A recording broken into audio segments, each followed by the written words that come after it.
Welcome to Activity 28. In this activity, we will be developing fluency with two-part bonds of 5. I have Karis here with me to help play. Hi.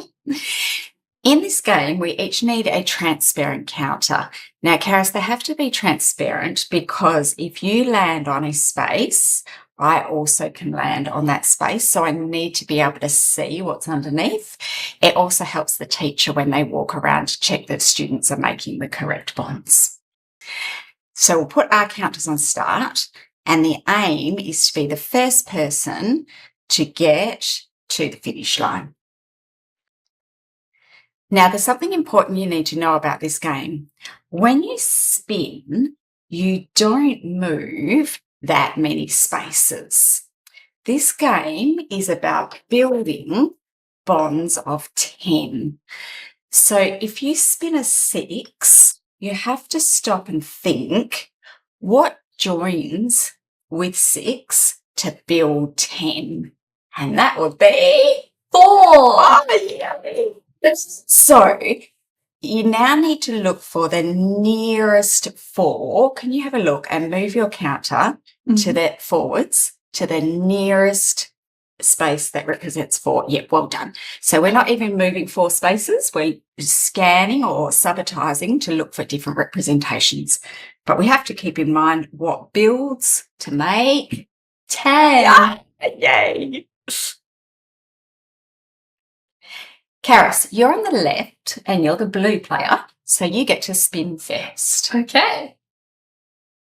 I got a 6. So you need to stop and think what joins with 6. 6 and 4 makes 10. Good. So I need to find the nearest 4. Perfect. 0. What joins with 0 to build 10 is 10. So I need the next representation of 10, which is there. Okay. You're great. I also got 0. So I also 0 and 10 is 10. Yes. So I moved to 10. And that's why it needs to be transparent so we can share the space. 3. So I need to move to the nearest 7. I missed it because there's 1 in every... Oh, there it is there. There's 1 of each number in each type. So there's a 7 in the hands, there's a 7 in the dots, there's a 7 in 10 frames. Okay. 2. 2 and 8 is 10. So I need to find an 8. Yes. Which is 2 4s. Oh, well done. Go you. So far, we've got exciting spaces. Oh, okay, I've spun a liner. Now, in bond blocks, when it's a liner, the person who spins, you work out each side and you go to the one that's going to be best for you. So if I make it spin 3, I have to move to 7, which would be here. That's quite a good one. If I spin 4, I have to move to 6. Which is even better. So I'm definitely going to choose to zoom all the way to 6. Okay. I got a 1, so I need to find a 9. Well done. Which is only back here. It's just a little move. Now, if I spin a 9, I would have to move here. If I spin a 10, I'd have to move here.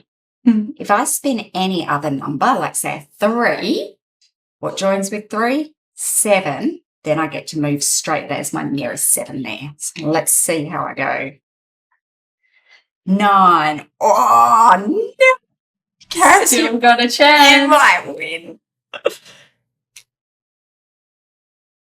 4, so I need a 6. You do. Which is down here.